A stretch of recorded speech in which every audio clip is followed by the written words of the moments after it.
नमस्कार, लोकतंत्र 2017 में आपका स्वागत है। मैं हूं आपके साथ अमृता चौरसिया। सबसे पहले हेडलाइंस।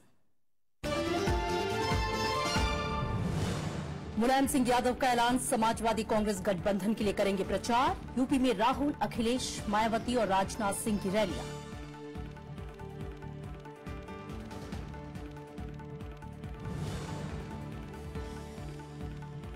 उत्तराखंड में बीजेपी और कांग्रेस भीतरघात से परेशान। बीजेपी ने 33 बागियों को दिखाया बाहर का रास्ता।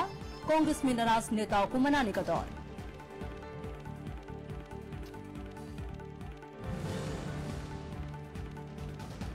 बीजेपी की चुनाव आयोग से उत्तर प्रदेश के आला अधिकारियों को हटाने की मांग। निष्पक्ष चुनाव पर संदेह। आयोग से प्रतिनिधिमंडल की मुलाकात।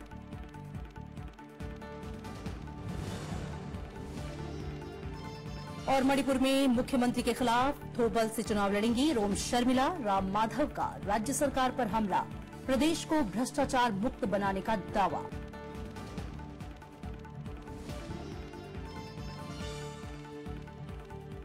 और सबसे पहले बात उत्तर प्रदेश की।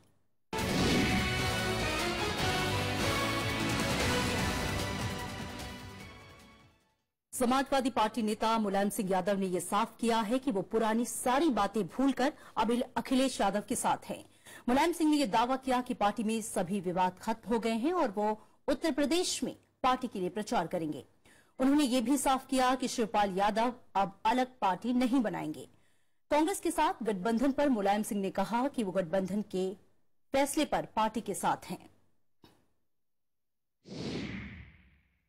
वो ठीक कर लिया, जो कर लिया तो फैसले का सामने में लेके कर लिया। पार्टी का प्रचार करेंगे आप? कांग्रेस का भी करेंगे क्योंकि गठबंधन में है वो। अरे सबका करेंगे जो गठबंधन। शिवपाल यादव कैसे बनाएगा?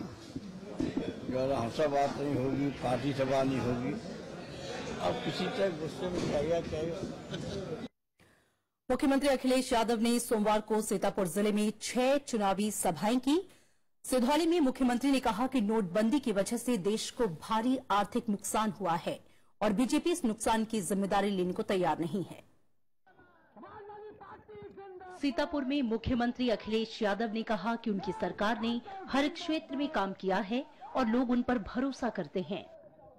मुख्यमंत्री ने यह दावा किया कि प्रदेश में समाजवादी पार्टी और कांग्रेस गठबंधन की सरकार बनेगी।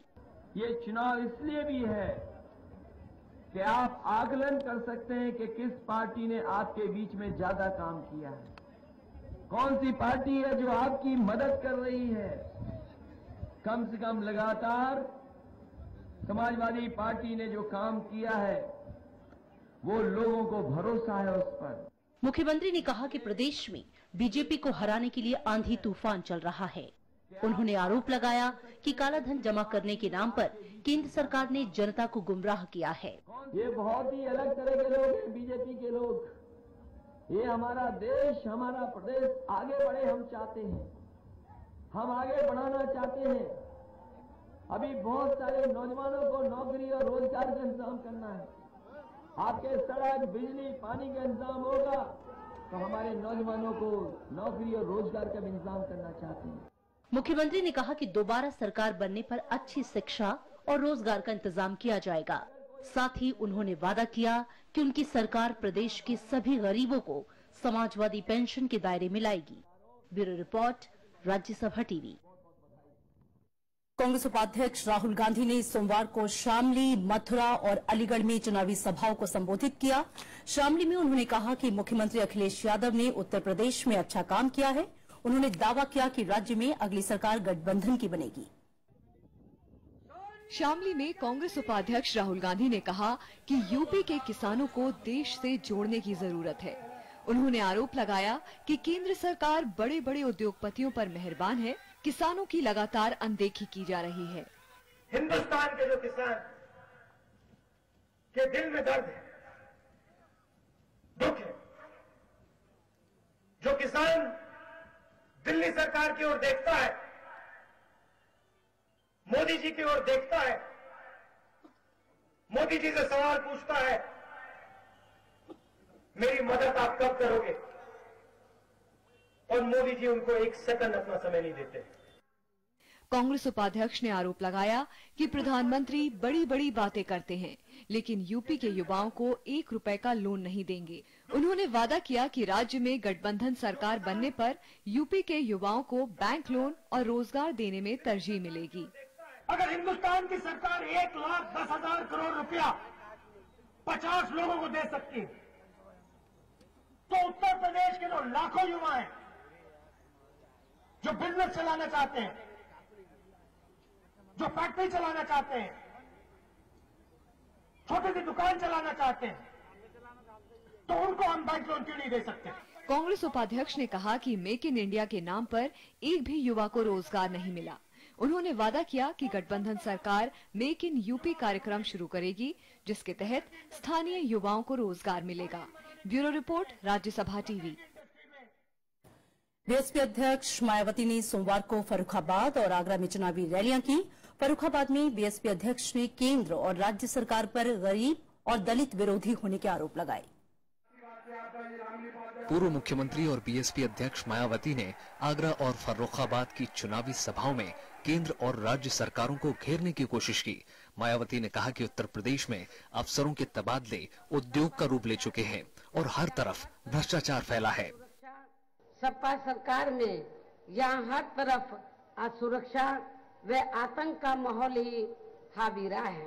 इसके साथ ही विकास के कार्य भी अधिकांश यहाँ आधे अधूरे ही किए जाते रहे हैं।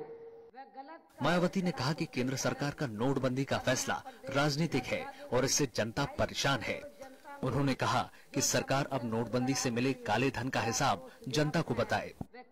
अब यहाँ प्रदेश की लगभग 22 करोड़ जनता में जो जबरदस्त नाराजगी व आक्रोश व्याप्त है, वह किसी से छिपा नहीं है। ऐसे हालातों में अब बीजेपी अपने किसी भी चेहरे को प्रदेश के मुख्यमंत्री के रूप में पेश करने की हिम्मत अभी तक भी नहीं जुटा पा रही है।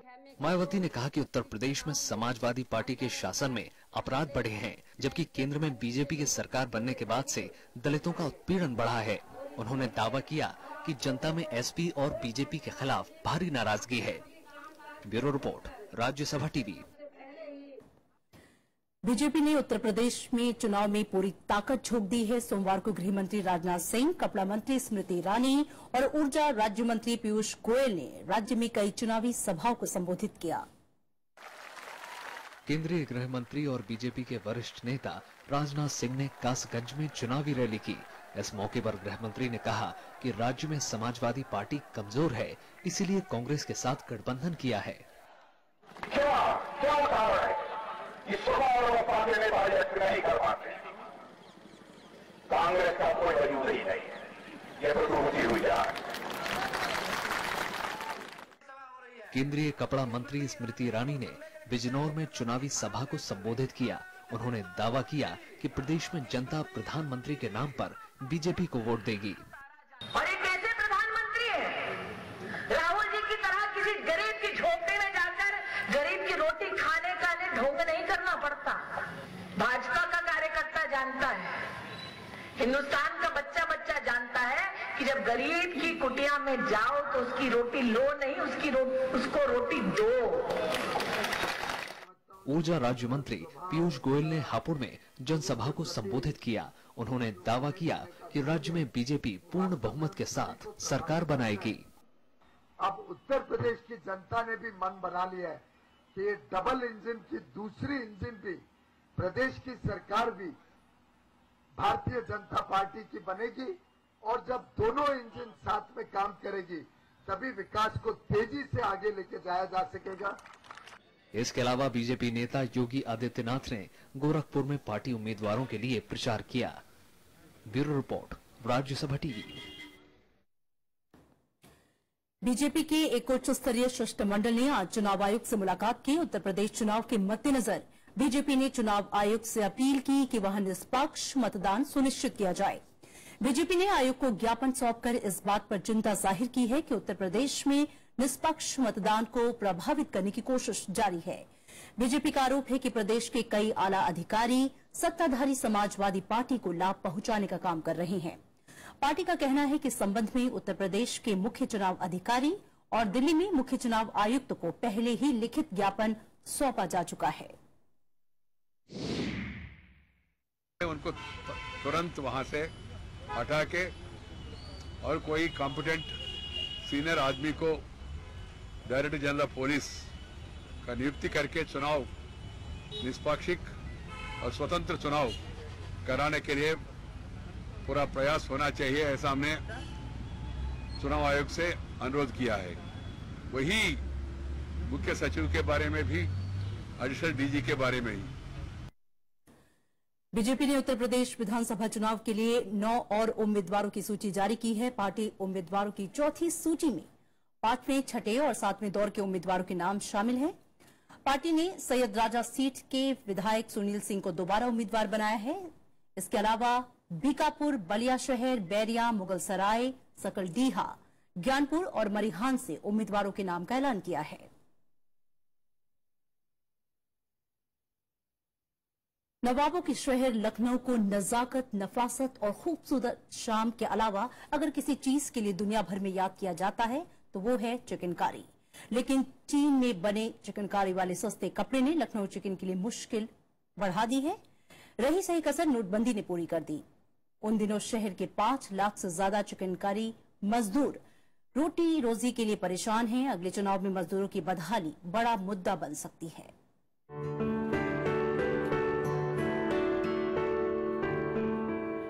चिकनकारी लखनऊ की मशहूर और महीन कढ़ाई है। चिकन काशीदाकारी का बेहतरीन नमूना है। ये हस्तशिल्प लखनऊ के करीब 5 लाख लोगों की रोजी रोटी का जरिया है। शहर में करीब 4000 छोटे बड़े कारखाने हैं जहां कपड़ों पर चिकनकारी की जाती है। एक अनुमान के मुताबिक यहां चिकनकारी का सालाना कारोबार 900 करोड़ से ज्यादा है, लेकिन नोटबंदी ने कारोबार की कमर तोड़ दी है। 8 नवंबर 2016 के बाद से कारोबार में 40% तक की कमी आई है। काम भी बहुत ठप हो गया है, करेंसी आ नहीं रही है और कस्टमर पैसे नहीं तो आए, क्या कस्टमर आए कहाँ से? और वर्कर्स पे क्या असर पड़ा? क्या वर्कर भी तो है मगर अब वो सैलरी तो मिल पा रही है। ये कला मध्यकाल में ईरानी कारीगरों के साथ भारत आई और लखनऊ के नवाबों ने इसे हाथों हाथ दिया। देश और दुनिया में चिकनकारी हुए कपड़ों का बाजार खूब फला फूला तो इसमें रोजगार की संभावनाएं भी बढ़ती गईं। लेकिन पिछले कुछ सालों में चीन में मशीनों से तैयार सस्ते कपड़े बाजार में आए हैं।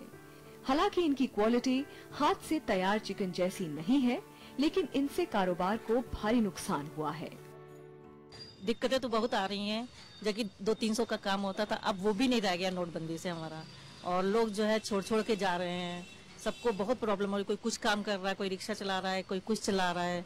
बस उसी लिए हम लोग जो है ना बहुत ही ज्यादा प्रॉब्लम में आ रहे हैं। सरकार को इस इंडस्ट्री के लिए जो है, जैसे जो हथकरघा के कारीगर होते हैं, इनको सब्सिडी वगैरह देनी चाहिए। इनको जो काम करने के लिए इनको जो जगह देनी चाहिए और कम रियायती उसमें रेटों में जो है इनको जगह मुहैया कराए, जिससे कि ये लोग वहाँ पे जो काम कर सकें। चिकनकारी का काम करने वालों में 95% महिलाएं हैं। हाथ से काढ़ी गई एक साड़ी की कीमत 30,000 रूपए है, जबकि चीनी साड़ी इसकी 1/3 से भी कम दाम में मिल जाती है। नोटबंदी के बाद बाजार में नकदी घटी है। कई कारखानों ने मजदूरों को काम देना भी बंद कर दिया है। इसके चलते इस काम में लगे लोग अब रोजी रोटी के लिए नए रास्ते तलाशने लगे हैं। सालों से कारीगर चिकनकारी को खूबसूरती से कपड़ों पर ढालते हैं, लेकिन शायद ये खूबसूरत रंग उनकी जिंदगी में कम ही दिख पाते हैं। अब तो नोटबंदी से इनका हाल और बेहाल है। सरकार को चाहिए कि इन्हें हर संभव मदद मुहैया कराए ताकि इनकी स्थिति मजबूत हो सके। लखनऊ से कैमरामैन शिव कुमार के साथ कृति मिश्रा, राज्यसभा टीवी। 3 दशक से यूपी की राजनीति मंडल और कमंडल के इर्द गिर्द घूमती रही। सांप्रदायिक ध्रुवीकरण और जातीयता की राजनीति यहां हावी रही, पर संचार क्रांति और जमीनी मुद्दों के चलते वोटरों के रुझान में अब काफी बदलाव आया है। इन्हीं बदलावों पर हमारे संवाददाता अरविंद कुमार सिंह ने बात की यूपी की राजनीति के जानकार और अलीगढ़ मुस्लिम विश्वविद्यालय के राजनीतिक विज्ञान में प्राध्यापक मोहम्मद मोहिबुल हक से।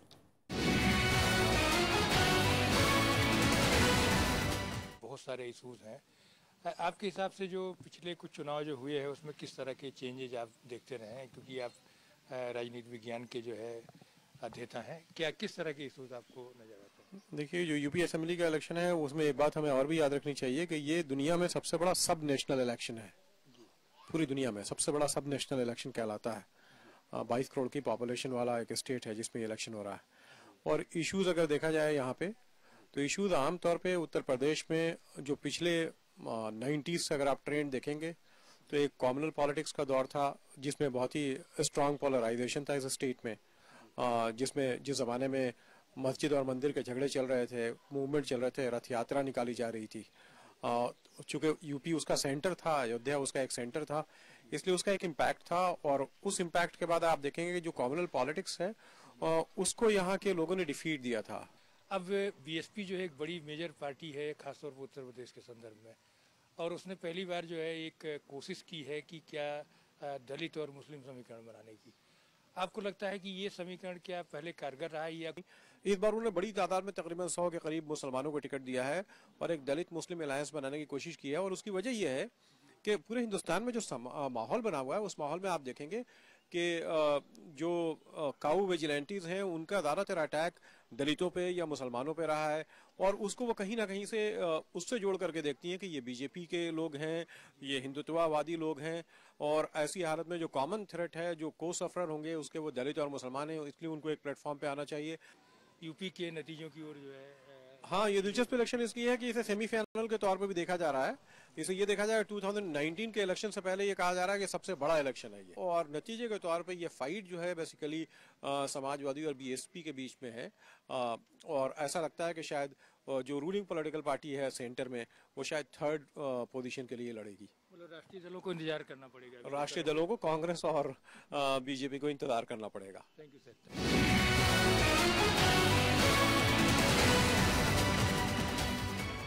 और अब बात मणिपुर की।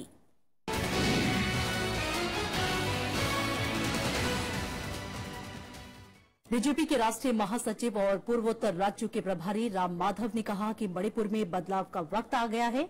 एक चुनावी सभा में उन्होंने सत्ताधारी कांग्रेस पर तीखे आरोप लगाए। उन्होंने कहा कि इबोबी सिंह के कार्यकाल में मणिपुर ने सिर्फ बंद देखा है, लिहाजा विकास के लिए बीजेपी का सत्ता में आना जरूरी है। मणिपुर को बदलना है, मणिपुर को बदलना है। चेंज, डेवलपमेंट एंड प्रोग्रेस, बंद free, blockade free, corruption free Manipur, ये बीजेपी का प्रॉमिस है। इबोबी जी 15 साल में 600 बंद आपको दिए, 600 बंद इन 15 ईयर्स। मणिपुर में people's resurgence and justice alliance यानी कि प्रजा पार्टी की नेता इरोम शर्मिला मुख्यमंत्री ओक्राम इबोबी सिंह के खिलाफ थोबल विधानसभा सीट से चुनाव लड़ेंगी। इरोम की प्रजा पार्टी ने ये जानकारी दी। थोबल सीट मुख्यमंत्री इबोबी सिंह की परंपरागत सीट रही है। पिछले साल अगस्त में इरोम शर्मिला ने राज्य में लागू अफस्पा के खिलाफ 16 साल से जारी अपनी भूख हड़ताल खत्म की थी। इसके बाद इरोम ने नई पार्टी का गठन कर चुनावी मैदान में उतरने का फैसला किया। मणिपुर में 2 चरणों में 4 और 8 मार्च को मतदान होना है। और अब बात उत्तराखंड की।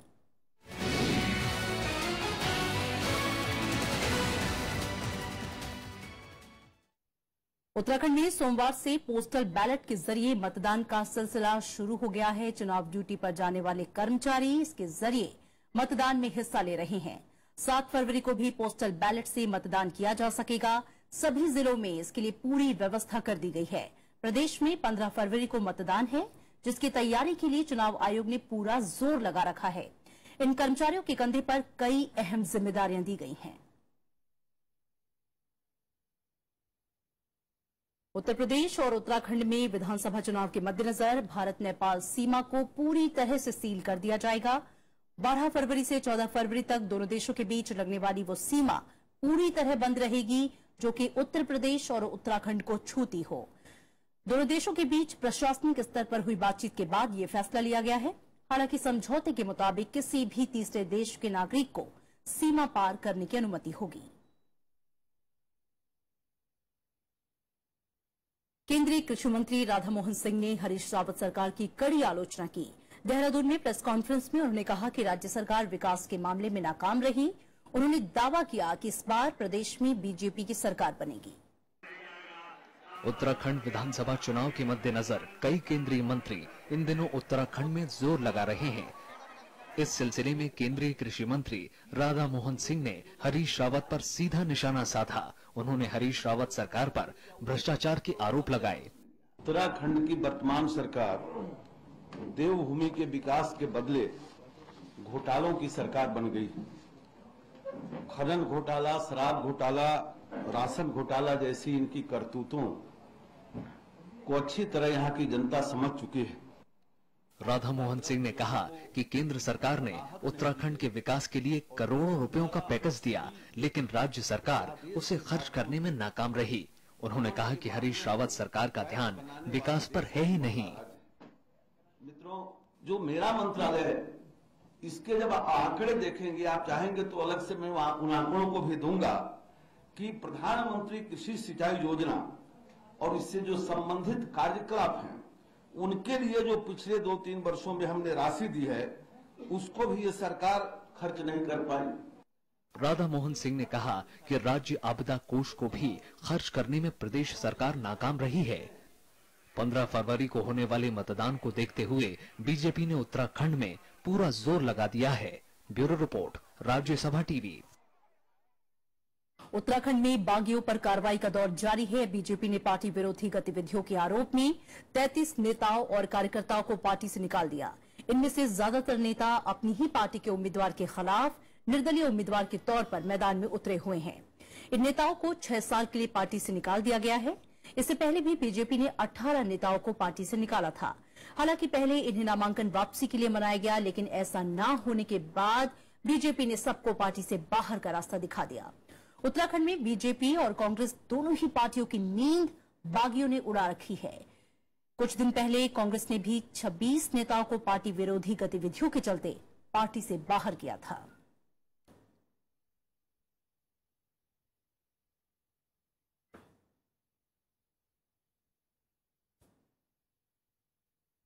उत्तराखंड विधानसभा चुनाव के लिए कांग्रेस ने अपना घोषणा पत्र जारी कर दिया है।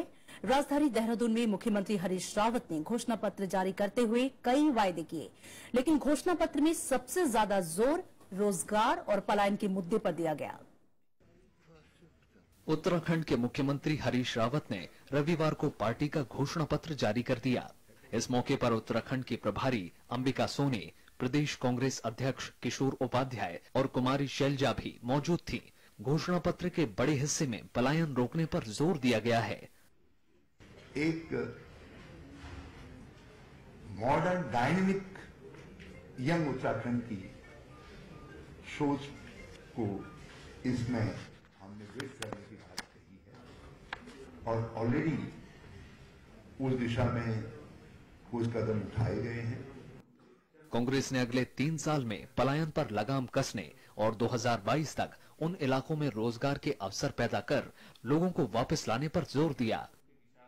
पलायन के अलावा घोषणा पत्र में आपदा प्रबंधन, बुनियादी सुविधाओं का विकास, महिलाओं के आर्थिक सशक्तिकरण पर सबसे ज्यादा जोर दिया गया। हरीश रावत ने कहा कि पार्टी युवाओं की तरक्की के लिए पूरी जोर लगाएगी। लगभग 48% हिस्सा पलायन, रोजगार की संभावनाओं की वृद्धि